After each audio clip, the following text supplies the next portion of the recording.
مولانا محمد مبارک وسلم واذن فی الناس بالحج یاتوک رجالا وعلی کل ضامر یاتین من کل فج عمیق لیشهدوا منافع لهم ویذکروا اسم اللہ فی ایام معلومات علی ما رزقهم من بہیمۃ الانعام فکلوا منها واطعموا البائس الفقیر، تاکہ اپنے کچھ منافع پہ حاضر ہوں اور اللہ کا نام لے معلوم دنوں میں، اس پر کہ انہیں بے زبان چوپائے رزق میں دیے تو تم ان میں سے کھاؤ، واطعموا البائس الفقیر، اور سختی والے محتاجی والے کو کھلاؤ۔ اب یہ ایام معلومات کیا ہیں؟ تو اس کو بیان کیا ہے عشر ذی الحجہ، یہ 10 ذی الحجہ کے دن ہیں، ذی الحجہ کے 10 دن ہیں امام اعظم ابو حنیفہ رحمۃ اللہ علیہ کے نزدیک، جن میں آخری یوم نحر ہے، اور یہی حضرت ابن عباس رضی اللہ عنہما کا قول ہے اور اکثر مفسرین رحمہ اللہ کا، اور ان دنوں کی فضیلت میں احادیث بھی آئی ہیں، جیسے مسند امام محمد ابن حنبل کی حدیث ہے کہ ما من ایام اعظم عند اللہ ولا احب الیہ العمل فیہن من ھذی الایام العشر، کہ اللہ کے نزدیک زیادہ عظیم اور عمل کے لحاظ سے زیادہ محبوب ان 10 دنوں سے زیادہ نہیں ہے۔ فاکثروا فیہن التہلیل والتکبیر والتحمید، تو ان میں تحلیل، تکبیر، تحمید زیادہ کرو، اور اس کے موافق امانہ امام بخاری کی روایت ہے۔ اس وجہ سے ذی الحجہ کے پہلے 10 دنوں کو سال بھر کے تمام دنوں پر بہت سے علماء نے فضیلت دی ہے، یہاں تک کہ رمضان کے آخری 10 دنوں پر بھی فضیلت دی ہے، اور بعض لوگوں نے یہ کہا ہے کہ رمضان کے آخری 10 دن افضل ہیں اس لیے کہ ان میں شب قدر ہے، اور بعض نے کہا کہ ذی الحجہ کے پہلے 10 دن افضل ہیں اس لیے کہ ان میں جو کام ہوتے ہیں وہ رمضان میں نہیں ہوتے ہیں، اور رمضان میں جو ہوتے ہیں وہ ان میں ہو سکتے ہیں، صدقہ ہے، زکوٰۃ ہے، نماز ہے، وہ سب ہو سکتے ہیں، لیکن ان ایام میں حج ہے اور اس کے مناسک ہیں، یہ سب انہی 10 دنوں میں ادا ہوتے ہیں اور رمضان میں نہیں ہوتے ہیں۔ اور بعض لوگوں نے کہا کہ ذی الحجہ کے 10 دن افضل ہیں اور رمضان کی 10 راتیں افضل ہیں۔ یہ تو ایام معلومات کی تفسیر ہوئی امام اعظم کے نزدیک اور اکثر مفسرین کے نزدیک، اور یہی ہے ابن عباس رضی اللہ عنہما کا قول ہے، اور عند صاحبین کے نزدیک یہ ایام نحر ہیں، قربانی کے دن، یعنی 10، 11، 12، اور یہ حضرت ابن عمر رضی اللہ عنہما کا قول ہے۔ علی ما رزقہم، اللہ کے معلوم دنوں میں اللہ کا نام لیں، اس پر جو انہیں بے زبان چوپائے رزق دیے، تو علی ما رزقہم، بے زبان چوپائے جو رزق دیے اس پر نام لیں، یعنی ان کے ذبح پر نام لیں، اور یہ صحابین کے قول کی تائید کرتا ہے کہ جانوروں پر نام لینا یہ تو انہی ایام نحر ہی میں ہوتا ہے کہ ان کے ذبح کے وقت نام لیے جاتے ہیں، تو یہ ان کے مذہب کی تائید کرتا ہے۔ اسی لیے وَيَذْكُرُ اسْمَ اللَّهِ کے بعد مصنف نے عند الذبح کہا ہے، یہ صحابین کے قول کے مطابق ہوگا، یعنی ذبح کے وقت یہ اللہ کا نام لیں، معلوم دنوں میں اس پر جو ان کو بے زبان چوپائے دیے، اور امام اعظم کے نزدیک علی ما رزقہم کا مطلب یعنی لما رزقہم، یعنی اس نعمت کے سبب کہ اللہ نے ان کو بے زبان چوپائے رزق میں دیے، جیسے قرآن میں لِتُكَبِّرُوا اللَّهَ عَلَى مَا هَدَاكُمْ، کہ اللہ کی بڑائی بولو اس پر کہ تم کو ہدایت دی، یعنی اس کی ہدایت دینے کے سبب، تو ویسے ہی یہاں پر ہوگا، یعنی بے زبان چوپائے رزق میں دینے کے سبب۔ اب یہاں پر لفظ بہیمہ کو بتایا کہ یہ مبہم ہے، ہر چوپائے میں جو خشکی میں اور سمندر میں پایا جاتا ہے، سبھی کو ہر چوپائے کو بہیمہ کہا جاتا ہے، اور ہر بہیمہ تو ذبح کیا نہیں جاتا ہے، نہ اس کی قربانی ہوتی ہے، تو انعام کی طرف اضافت کی گئی۔ تو بہیمہ مبہم ہے، ہر چوپائے میں چاہے بر میں ہو یا بحر میں ہو، فبینت بالانعام، تو پھر بہیمہ کا بیان انعام سے ہوا۔ اور انعام کیا ہے؟ اونٹ اور گائے اور غان یعنی بھیڑ اور ماز یعنی بکریاں، تو یہی ہے انعام، اور انہی کو ذبح کرنا انہی کی قربانی ہے۔ تو ان سے کھاؤ یعنی ان کے گوشتوں سے کھاؤ، اور یہ امر اباحت کے لیے ہے، یعنی واجب نہیں ہے۔ اب یہ بتایا کہ تطوع اور تمتع اور قران، تو ایک تو یہ ہے کہ نفل قربانی جیسے مفرد ہے تو اس کے اوپر قربانی واجب نہیں، لیکن نفل قربانی کر سکتا ہے تو وہ نفل قربانی ہوئی۔ اور تمتع یا قران کوئی کرتا ہے، یعنی پہلے عمرہ کا احرام باندھا، عمرہ ادا کر کے پھر حج کا احرام باندھا تو یہ تمتع ہوا، اور ایک ہی ساتھ حج و عمرہ دونوں کا احرام باندھا تو یہ قران ہوا۔ تو تمتع اور قران والے پر قربانی واجب ہوتی ہے۔ تو ان سب ہدیوں سے چاہے نفل کی ہو یا تمتع یا قران کی ہو، اس سے کھانا یہ جائز ہے، اس لیے کہ یہ قربانی کا دم ہے، تو اضحیہ کے مشابہ ہے، نسک یعنی وہی عبادت کا دم ہے، تو قربانی کے مشابہ ہے۔ قربانی مالدار اپنی قربانی سے کھا سکتا ہے، تو ویسے ہی حج میں جو قربانی ہوتی ہے اس سے بھی کھا سکتا ہے۔ بھلا یجوز الاکل من بقیۃ الہدایا، اور باقی ہدیوں سے کھانا جائز نہیں ہے، جیسے کہ کوئی جرم کیا اور اس کے کفارے میں ہدی لازم ہوئی، بکری کا دم لازم ہوا، تو اب اس سے خود دم دینے والا نہیں کھائے گا۔ وَأَطْعِمُ الْبَائِسَ الْفَقِيرَ، اور باعث الذی اصابہ بؤس شدۃ، جس کو کوئی مصیبت اور سختی پہنچی، اور فقیر الذی اضعفہ الإعسار، جس کو تنگ دستی نے کمزور کر دیا، تو جو مصیبت والا ہے، تنگ دستی والا ہے، اس کو بھی کھلاؤ۔ یہ امر بھی عبادت کے لیے ہے۔ ثم لیقضوا تفثهم ولیوفوا نذورهم ولیطوفوا بالبیت العتیق، پھر اپنے میل کچیل دور کریں اور اپنی نظریں پوری کریں اور آزاد گھر کا طواف کریں۔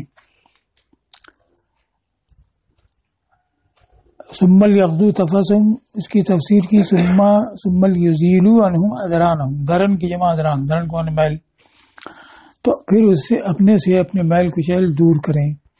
ایسے ہی نستوی نے کہا، یعنی تفس کی تفسیر میں، اور کہا گیا کہ قضائے تفس یعنی میل کچیل دور کرنا، یہ قص الشارب، لبیں تراشنا اور ناخنوں کو تراشنا اور بغل کے بال اکھیڑنا، اور استحداد یعنی منہ زیر ناب بنانا، اور تفس کا معنی وسخ یعنی میل کچیل، اور مراد ہے قضاء و ازالتی تفس، کیونکہ قضت تفس میل کچیل کو پورا کیا، دور کیا، یہ تو ہے نہیں، یہ تفس کے ازالے کو پورا کرنا۔ حضرت ابن عمر اور حضرت ابن عباس رضی اللہ عنہ نے فرمایا کہ قضاء التفس مناسک الحج کلھا،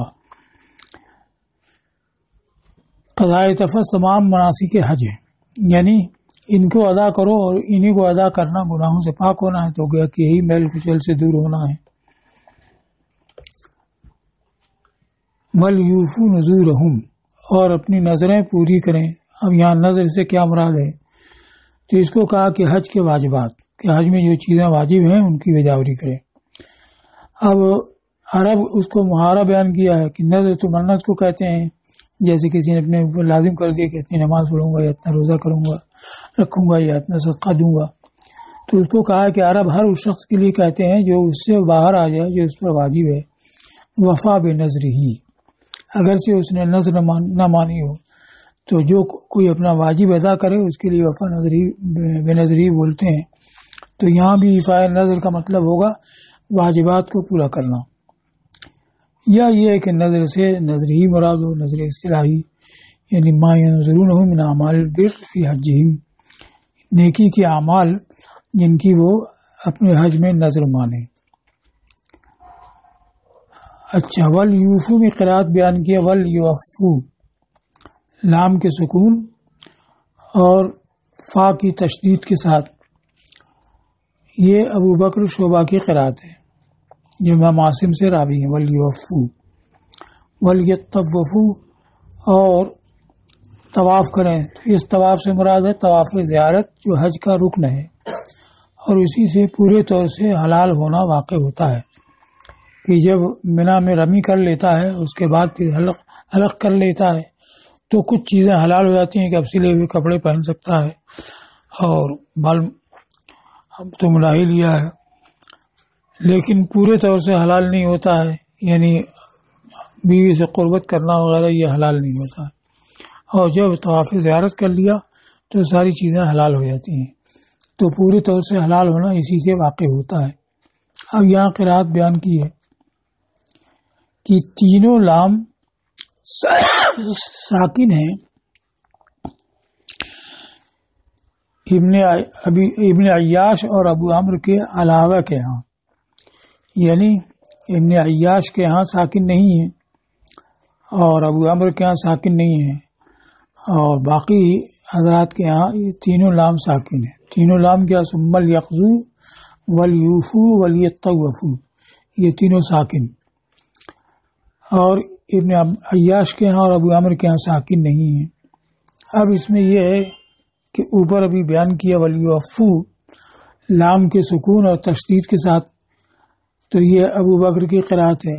ابو بکر ابن شعبہ یہی ابن عیاش یہی ہیں، تو اس سے تو معلوم ہے کہ ان کے یہاں بھی ولیوفو میں لام ساکن ہے. تو یہ مصنف نے لکھا ہے. اور قرات کی کتاب غیث النفع فی القراءۃ العشر، اس میں تفصیل کی ہے کہ ثم الیقظو میں ثم لیقظو لام کے کسرے کے ساتھ امام ورش النافع اور قنبل ابن کثیر مکی کے راوی اور ابو عمرو بصری اور ابن عامر شامی، ان لوگوں نے لام کے کسرے کے ساتھ پڑھا ہے اور باقی لوگوں نے اسکان کے ساتھ یعنی ثم الیقظو پڑھا ہے. تو باقی کون بچے؟ امام نافع کے راوی قالون اور ابن کثیر کے راوی بزی اور تینوں قراء کوفہ امام عاصم اور حمزہ اور علی، ان لوگوں نے ثم الیقظو پڑھا ہے. تو اس سے معلوم یہ ہوا کہ سب کے یہاں ساکن نہیں ہے، بلکہ یہ کسرے کے ساتھ ورش قنبل بصری ابو عمرو بصری ابن عامر شامی ان لوگوں کے یہاں ہے. یہ تو ثم الیقظو میں ہو گیا. اب اس کے بعد ہے ولیوفو ولیطوفو، تو اس کو بیان کیا کہ ولیوفو ولیطوفو میں ابن زکوان نے لام کے کسرے کے ساتھ دونوں میں پڑھا ہے. ابن زکوان کون؟ ابن عامر شامی کے راوی ہیں، دو راوی ان کے ہشام اور ابن زکوان. تو ابن زکوان نے یہ لام کے کسرے کے ساتھ پڑھا ہے اور باقی لوگوں نے اسکان کے ساتھ پڑھا ہے، یعنی ولیوفو ولیطوفو. یہ وہاں پر تفصیل ہے. اور شعبہ نے وہی ولیوفو پڑھا ہے، لام ان کے یہاں بھی ساکن ہے اور فا میں تشدید ہے، باب تفعیل سے وفا یوفی سے ولیوفو پڑھا ہے. تو یہاں نسخے میں غلطی ہے، ان غیر ابن عیاش و ابی عمرو کی بجائے کچھ اور ہوئے. بیت العتیق، بیت عتیق کا طواف کریں. عتیق سے مراد قدیم، عتیق اس کا معنی میں آتا ہے. اب یہ قدیم کیوں کہا گیا؟ اس لیے کہ یہ پہلا گھر ہے جو انسانوں کے لیے رکھا گیا. حضرت آدم علیہ السلام نے اس کی تعمیر کی، پھر حضرت ابراہیم علیہ السلام نے اس کی تجدید کی. یہ عتیق معنی کریم، معزز گھر. تو خانہ کعبہ معزز ہے ہی، اور اسی سے عتاق الخیل بولتے ہیں معزز گھوڑوں کے لیے، اور عتاق الرقیق بولتے ہیں رقیق کو غلام، اور اس میں سے جو آزاد شدہ ان کو عتاق کہتے ہیں، اس لیے کہ یہ غلامی کی ذلت سے آزادی کی عزت کی طرف نکل آئے. یا عتیق کیوں کہا گیا؟ اس لیے کہ یہ غرق سے آزاد کر دیا گیا، اس لیے کہ یہ طوفان نوح علیہ السلام کے زمانے میں اٹھا لیا گیا تھا. یا ظالموں کے ہاتھوں سے آزاد کر دیا گیا، کیونکہ کتنے ظالم اس کی طرف اس کے منہدم کرنے کے لیے چلے، پھر اللہ نے اس کو بچایا. یا مالکوں کے ہاتھوں سے آزاد کر دیا گیا، فلم یملک قطو، تو کبھی یہ مملوک نہیں ہوا۔ اور یہ اہل غبرہ کا مطاف ہے، غبرہ یعنی زمین، خضرہ کہتے ہیں آسمان کو، تو یہ غبار سے لیا گیا ہے، زمین والوں کا مطاف ہے، جیسے کہ عرش آسمان والوں کا مطاف ہے۔ اب یہ طواف کرنا، یہ گھر کے گرد چکر لگانا، یہ کس طرح سے عبادت ہے، تو اس کو بیان کیا ہے کہ یہ جو عشاق ہوتے ہیں ان کی ایک کیفیت ہوتی ہے، اور کچھ ان کے لحاظ سے اس کو رکھا گیا ہے، اور کچھ احکام ایسے ہوتے ہیں جو خاص لوگوں کی کیفیت کے لحاظ سے ہوتے ہیں اور باقی کے اوپر بھی نافذ کر دیے جاتے ہیں۔ تو خاص عشاق کے لحاظ سے یہ طواف ہے۔ اس کو کہا فإن الطالب اذا حاجت ہو میعۃ الطرب، مائع میو بہنا، اور میاں کسی کسی چیز کی ذاتی و نشہ، حاجہ یہی جو ایک تو برانگیختہ ہونا اور دوسرے برانگیختہ کرنا، یہ لازم متعدی حاجت ہو، اس لیے کہ طالب کو جب طرب کی یعنی شوق کی رو برانگیختہ کرتی ہے اور طلب کی کشش اس کو کھینچتی ہے، جاذبہ کی جمع جواذب اور جذبہ کھینچنا، اور طلب کی کشش اس کو کھینچتی ہے، یعنی خانہ کعبہ کی کشش اس میں پائی جاتی ہے، تو اس کشش کے سبب جعل یقطع مناکب الارض مراحل ویتخذ مسالک المہالک منازل، تو وہ زمین کے دوش، منکب کی جمع مناکب یعنی زمین کے اطراف کو مرحلہ در مرحلہ طے کرنے لگتا ہے، اور ہلاکت کی راستوں کو منزل در منزل، ہلاکت گاہوں کے راستوں کو منزلیں بنا لیتا ہے۔ تو اس طریقہ سے اس کشش اور اس شوق کے سبب وہ کھنچتا ہوا خانہ کعبہ کی طرف جاتا ہے، اور جب دیکھ لیتا ہے، خانہ کعبہ کا مشاہدہ کر لیتا ہے، تو اس سے تسلی اس کا شوق اور بڑھاتی ہے، یعنی دیکھ کر کے یہ نہیں کہ پرسکون ہو جائے، بلکہ اس کا شوق اور بڑھ جاتا ہے۔ وَلَمْ يُفِدْهُ التَّشَفِّي بِاسْتِلَامِ الْحَجَرِ إِلَّا احْتِرَاقًا، اور حجر کے چومنے سے تشفی اس کو اور سوزش ہی کا فائدہ دیتی ہے، یعنی حجر اسود کے چومنے کے بعد اس کی سوزش اور بڑھ جاتی ہے۔ فَيَرُدُّهُ الْأَسَفُ لَهْفَانًا، تو افسوس اس کو حسرت زدہ کر دیتا ہے۔ وَيُرَدِّدُهُ اللَّهْفُ حَوْلَهُ فِي الدَّوَرَانِ، اور حسرت اس کو اس کے گرد چکر میں ڈال دیتی ہے، یعنی اب وہ دیکھنے کے بعد بھی اس کا شوق اور بڑھتا ہے، اس کو اور زیادہ حسرت حاصل ہوتی ہے، تو اس کی وجہ سے وہ اس کے گرد چکر کرنے لگتا ہے۔ تو اب یہ اس مشتاق اور اس عاشق کے لحاظ سے ہوا، تو کیونکہ وہ اس کی کیفیت اسی طرح کی ہوتی ہے کہ دیکھ کر کے وہ اس کے گرد چکر کاٹنے لگتا ہے، تو اس کو اوروں کے لیے لازم کر دیا گیا۔ طواف زیارت، پہلا تو احرام ہے کہ اسی سے حج میں داخل ہوتا ہے، دوسرا وقوف عرفہ ہے، تیسرا یہ طواف زیارت ہے، یہ آخری فرض ہے، یہ 3 فرض ہیں۔ تو طواف زیارت حج کے 3 فرائض میں سے آخری ہے، پہلا احرام ہے، تو احرام اسی سے وہ حج میں داخل ہوتا ہے، جیسے کہ تکبیر تحریمہ سے نماز میں داخل ہوتا ہے۔ تو یہ عقد التزام ہے، یعنی حج پر لازم کرنے کا عقد، جو اسلام کے دستے کو مضبوطی سے تھامنے کے مشابہ ہے۔ تو جیسے کسی نے اسلام کو مضبوطی سے تھاما تو گناہ سے وہ اسلام سے باہر نہیں ہوتا ہے، تو ویسے ہی جس نے احرام سے حج کو شروع کر دیا تو لا یرتفض بارتکاب ما ہوا محظور فی، تو یہ چھوٹتا نہیں ہے اس کے ارتکاب سے جو حج میں ممنوع ہے۔ تو حج کے کسی ممنوع کا ارتکاب کیا ہے تو حج ختم نہیں ہوتا ہے، بلکہ اس کی وجہ سے دم دینا پڑے گا۔ وَيَبْقَى عَقْدُهُ مَعَ مَا يُفْسِدُهُ وَيُنَافِي، اور عقد حج باقی رہتا ہے اس کے ساتھ بھی جو اس کے لیے مفسد و منافی ہے، یعنی حج کو فاسد کرنے والا امر پا لیا گیا تو بھی عقد باقی رہے گا۔ تو حج فاسد کیسے ہوتا ہے؟ وقوف عرفہ سے پہلے جمع کر لیا تو اس کی وجہ سے حج فاسد ہو جائے گا، لیکن پھر بھی بقیہ افعال جو اس کو ادا کرنے ہیں، تو اور جو باقی افعال رہ گئے ہیں یعنی وقوف عرفہ ہے اور اس کے بعد رمی جمار وغیرہ سب کرنا ہے، اور آئندہ سال پھر اس حج کی قضا کرنی ہے۔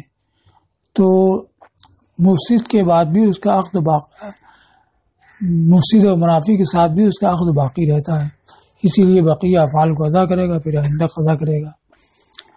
اب یہ مشابہت جو اسلام کے دستے کو مضبوطی سے تھامنے کے مشابہ اس کو کہا ہے، جیسے کہ عقد اسلام گناہوں کے ازدحام سے کھلتا نہیں ہے، کہ جو اس نے اسلام کا کلمہ پڑھ لیا اور اسلام میں داخل ہو گیا تو گناہوں کی وجہ سے باہر نہیں ہوتا ہے۔ ترتفع الف حوبہ بتوبہ، اور 1000 گناہ ایک توبہ سے اٹھ جاتے ہیں۔ تو یہ پہلا فرض ہوا احرام، اور دوسرا ہے الوقوف بعرفات، عرفات میں ٹھہرنا، یہ دوسرا فرض ہوا۔ تیسرا یہ طواف زیارت، عرفات میں ٹھہرنا بسمت الابتحال، ابتحال کو معنی عاجزی گریہ وزاری، اور وسمہ یسم السما نشان لگانا، سما کو معنی نشان، یہ عدتن کے وزن پر ہے، گریہ وزاری کی صفت میں، فی صفت الابتحال، گریہ وزاری کی علامت و نشان کے ساتھ، احتبال کو معنی غنیمت سمجھنا، غنیمت سمجھنے کی صفت میں، یعنی یہ کہ یہ موقع مجھ کو ملا ہے، یہ غنیمت ہے اور یہ عبادت کرنے کے لیے اس کو کام ملانا چاہیے، تو غنیمت سمجھنے کی صفت میں۔ وصدق الاعتزال عن دفع الاتکال علی مراتب الاعمال و شواہد الاحوال، اور سچی کنارہ کشی کے ساتھ بھروسہ دینے سے اعمال کے مراتب اور احوال کے شواہد پر، یعنی بڑا عمل اس نے کیا کہ حج کیا، وقوف عرفہ کیا، اور وقوف عرفہ یہ بہت بڑی عبادت ہے، تو اس پر بھروسہ کر لے کہ اتنی بڑی عبادت کر لی ہے تو اب میں پار ہی ہو گیا اور نجات پا ہی گیا، تو ایسا نہ ہو، بلکہ امید و بیم کے درمیان رہنا چاہیے۔ ایسی احوال کے شواہد یعنی اس کے اوپر گریہ وزاری طاری ہوئی، رقت طاری ہوئی، تو اس کی وجہ سے سمجھ لے کہ میرا سارا عمل مقبول ہی ہو گیا، تو یہ نہ ہو۔ اس کو کہا ہے کہ سچی کنارہ کشی ہو اعمال کے مراتب اور احوال کے شواہد پر بھروسہ دینے سے۔ ذالک من یعظم حرمات اللہ فہو خیر اللہ، وہ یہ مبدأ موضوع کی خبر ہے، یعنی معاملہ یہی ہے، اور یا تقدیر یہ کہ لیفعلوا ذالک، جو حکم دیا گیا اس کو کریں، اور جو بھی اللہ کی حرمتوں کی تعظیم کرے تو وہ اس کے لیے اس کے رب کے ہاں بہتر ہے۔ وہ کیا تعظیم، تو ہوا کا مرجم تعظیم جو یعظم سے مفہوم ہے۔ حرمت کیا ہے؟ اللہ کی حرمتوں کی تعظیم کرے۔ حرمت مالا یحل حد کو ہو، جس کی پردہ دری حلال نہ ہو، اور جتنی چیزوں کو بھی چیزوں کا اللہ نے مکلف بنایا ہے وہ سب اسی صفت کے ہیں کہ ان کی پردہ دری یا ان کی خلاف ورزی یہ جائز نہیں ہے۔ وہ حج کے مناسک بھی ہیں اور ان کے علاوہ بھی ہیں۔ تو اب حرمت کا اصلی معنی تو یہ ہوگا جس کی پردہ دری نہ ہو سکے، تو احتمال یہ ہے کہ تمام تکلیفات کے لیے عام ہو، یعنی اللہ کی جتنی تکلیفات ہیں سب کی وجاوری کریں اور ان سے باہر نہ ہو۔ اور چونکہ حج کے ذیل میں اس کا ذکر آیا ہے من یعظم حرمات اللہ، تو اس قرینے سے احتمال یہ ہے کہ خاص ہو ان تکلیفات سے جو حج سے متعلق ہوں۔ اور ایک قول بہت اخص ہے، کہا گیا کہ اللہ کی حرمتیں ایک تو بیت حرام، حرمت والا گھر، مشعر حرام جو مزدلفہ میں ہے، جبل قضا حرمت والا نشان، اور شہر حرام، ماہ حرام یعنی ذی الحجہ، اور بلد حرام حرمت والا شہر یعنی مکہ، اور مسجد حرام، یہ بھی حرمات کی تفسیر میں کہا گیا ہے، اور بہتر ہے کہ عام رکھا جائے۔ یہ زیادہ سے زیادہ حرمات سے مراد حج کی مناسک اور اس کے افعال ہوں، تو یہ اس کے ہاں بہتر ہے، یعنی یہ تعظیم اس کے ہاں بہتر ہے۔ تعظیم کیا؟